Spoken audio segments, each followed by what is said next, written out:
So this is the 16e. It's been out for a little over a month now, and there's a new competitor in town, the Pixel 9a. Let's find out in this video how they stack up to each other in performance.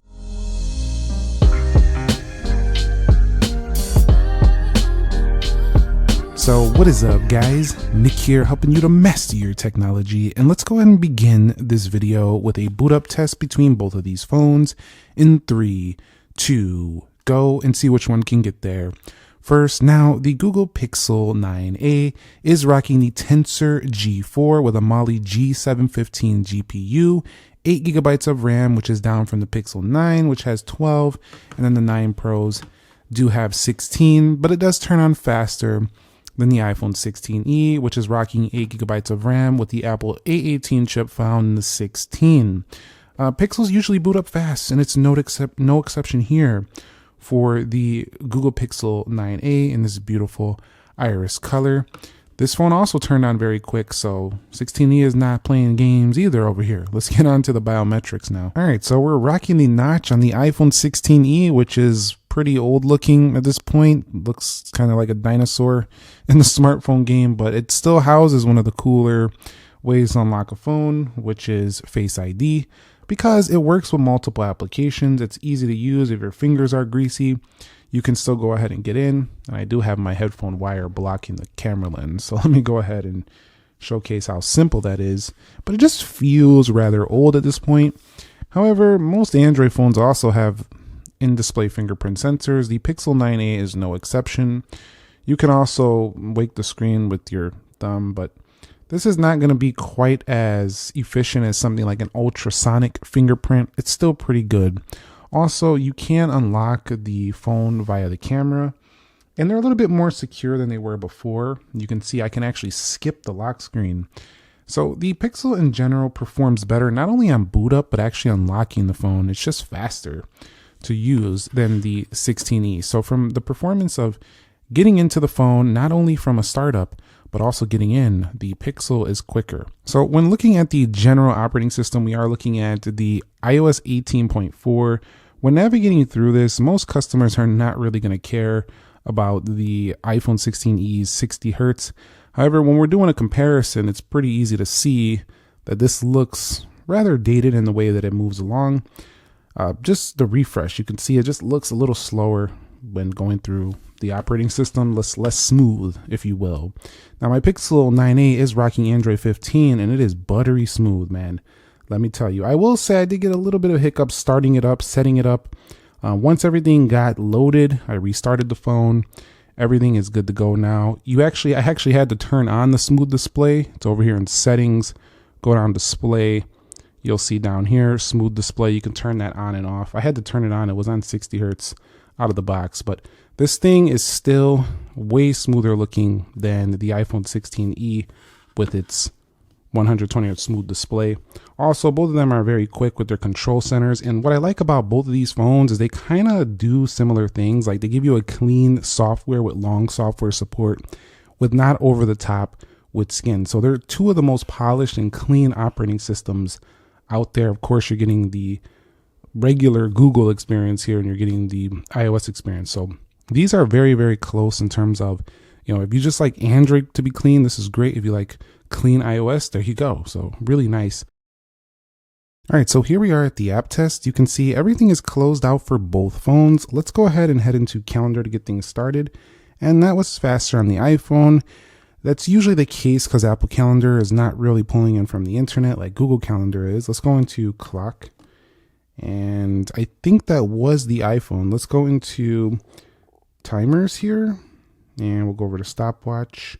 We'll go to alarm, and we'll go over here to just kind of like go through these. You can see no real issues. Both of them kind of look similar, both pretty modern, but Pixel has its own look. iPhone has its own look. Let's go into calculators on both. Which one was that? That was tough for me to see. I think they were both very close. Let's go into Instagram. And that one was the Pixel. If we go over here and swipe through my page. Actually, let's go back and take a look at the Pixel stories. You can see shopping Pixel 9a there. So that just came out. You can see they got the peony color. We got the porcelain, and we do have ourselves the obsidian. Let's swipe up out of there. We'll go into Google News, Apple News. And I think that was Google News. It just had a little pop-up in front of that. But yeah, that was Google News. When scrolling through, I actually think 460 hertz, the 16E runs along very quickly. This is a fast phone, regardless of that fact. However, I just can't get over the fact that, you know, at this price point, we don't have a little bit smoother. But overall, you can see just kind of going through both these phones, it's going to be a very easy phones to go ahead and consume some media. Let's go into App Store, Play Store. One of the things about both of these phones is that they also both do have thicker bezels than some of their counterparts, but the Pixel 9a's bezels are definitely a little bit more thicker. Honestly though, I do think after you use it for a couple days, you won't even think about it much. But if you are watching tech videos and you are comparing it to the market, there are plenty of phones with thinner bezels than both these phones. Swiping through, let's go over here to Amazon, and that one was pretty close again. If we swipe through, let's go into YouTube. Again, Tensor G4 is not technically the more powerful chip, but you can see the phone is optimized well for all of its applications and most of its, operating system. So it's just basically like you don't even really notice it for day-to-day use. So the G4 is okay. Let's go into Groupon, and we'll go over here to continue as guest. So I wouldn't make the G4 a deal breaker because it does have great AI abilities. So definitely not a deal breaker. Let's go into swiping out, and let's go into Dead Trigger 2 here, and we'll see which one could load this first. I was noticing pretty fast load times for the Pixel 9a, but it didn't win here. The iPhone 16e took the W there, and you see it did load the game faster. I'm not surprised here. Apple's GPUs are pretty quick. Let's go into Subway Surf, and you'll see the 16e rocketing ahead over the Pixel 9a, and there comes the 9a behind. Now that's not good news for the 9a losing that bad in just a casual game. Let's go into Brawl Stars. Reason being is over time, phones tend to get a little bit slower over time. So because new software comes out as they age, 16e will probably age better in terms of performance. Let's go over here, make sure all the volumes are down. I'm hearing some kind of volume. You do get a bigger screen though, to be fair, on the 9a, but it's very small. It's only 0.2 inches. Let's go into RTS, but it really feels taller though, even though it's 6.3. Like Apple stretches the 6.1 to 6.3 on the 16 Pro, but here on the 9a, you get that 6.3 in a taller format. So 16e is more comfortable to hold size-wise. It's just a little smaller feeling. But the 9a is also very comfortable. Let's go into, both of them have flat sides. Let's go into Call of Duty on both. Let's see what happens here. And you could already see the 16e ahead. And if the 16e wins in the games, I wouldn't be surprised either, because the phone is more of a flagship chip and GPU is a little bit lower than their other phones, but I wouldn't be surprised because that's kind of what you're getting here. And the 16e with the win. So you're going to be choosing, do you want the Google AI stuff? Do you want the lower price tag? Do you want the Google Pixel camera experience with slightly reduced performance over something like a 16e? That's like what I'm seeing here so far. Let's go into Free Fire, and we'll see Free Fire is booting up first there so far for the Pixel 9a. And will it take the W here? And it looks like it is in the lead. So again, like I've mentioned in my prior speed tests, the 16e caught right up to that. Some apps though will be better optimized. Like Free Fire seemed to be loading faster on here than Call of Duty did. Let's head up out of there. We'll go into 3D Mark, and you'll see that was faster for the 16e. Let's go into Geekbench 6. That was faster on the Pixel. And you can see right here that this is clocked in at 4.40 gigahertz. And the highest clock speed on this one is 3.1. Set up out of here. We'll go into Speed Test Net. And you've seen that was faster for the 16e. And now we'll go into InShot. And that was faster. I believe that one I didn't even see. I was looking at the camera. But anyway, at the end of the day, the Pixel and the 16e are pretty much neck and neck in general operating speeds, regular day-to-day apps. But the 16e is pulling ahead where it matters in the game. So it is a more powerful phone, is what I'm seeing here. in this performance test so far. Let's take a look at the RAM management, see how they handle going back through all these applications after they've already been launched. So we'll take a look here at the iPhone 16e, and I can see that delay, well, not delay, that not as smooth look from the 60 Hertz. However, what I am seeing is great performance. So you can see it basically holding everything, even with just 8 gigs of RAM. So iOS continuing to prove that its operating system does not need to have the highest RAM figures to give you great performance. And as we swipe through, you can see no major issues. If I pop through these applications, everything's running good. So your day-to-day multitasking is going to be good. But we don't have split screen on here, which the Pixel 9a does offer. But on the whole, you can see running through your day-to-day stuff is going to be a smooth affair here for the iPhone 16e. Let's check out the Pixel 9a. All right, when looking at the Pixel 9a, you can see also very smooth. The animations look far smoother on here because this is not only a smooth display, but Android 15 has improved the performance here. So very nice so far on the Pixel 9a. And we'll head up out of here. Dead Trigger 2 now with the reload. Not looking good. Let's go into Groupon. Oof, that's another reload it looked like. YouTube relaunching. Yep, Pixel is closing some applications here, so not liking that. We'll go over here to Google News and Calculator. Not all of them are closed though.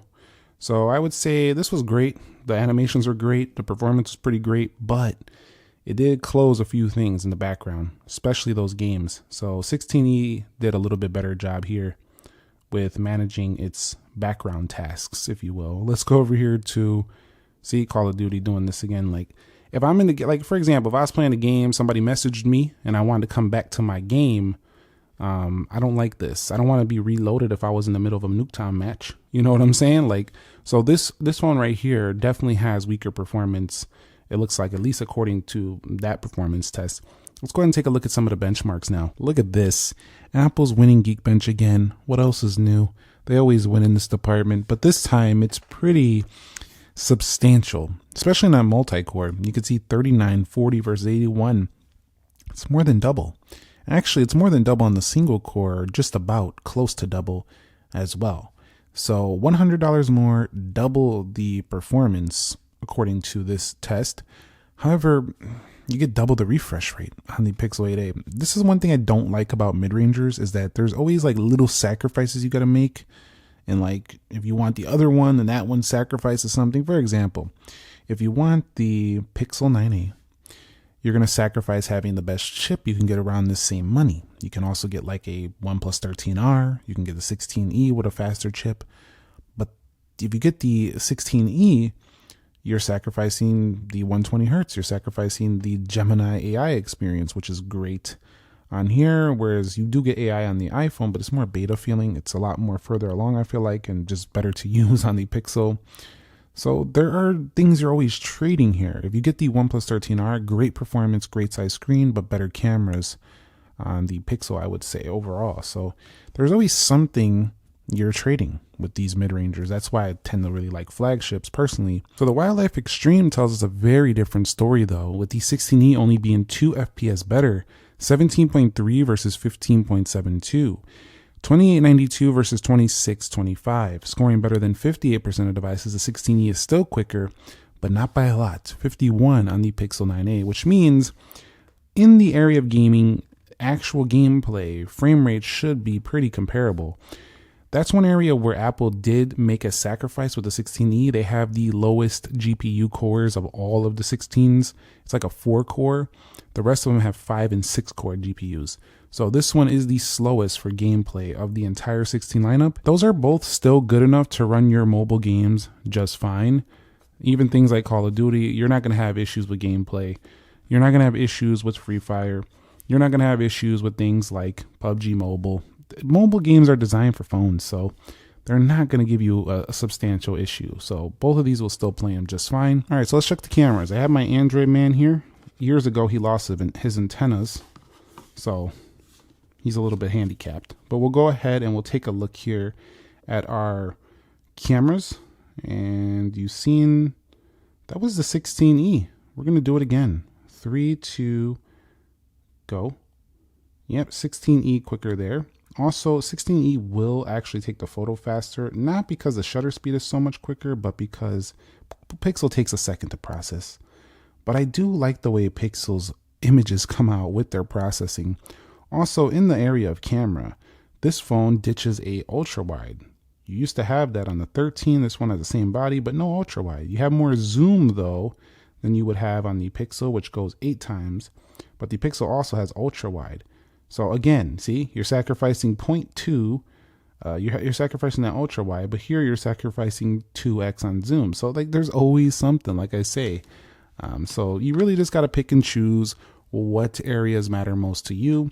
But at the end of the day, I do feel like the Pixel 9a is a better value phone for the money. I do feel like the 16e is the faster phone. And when we're talking about speed, it is faster.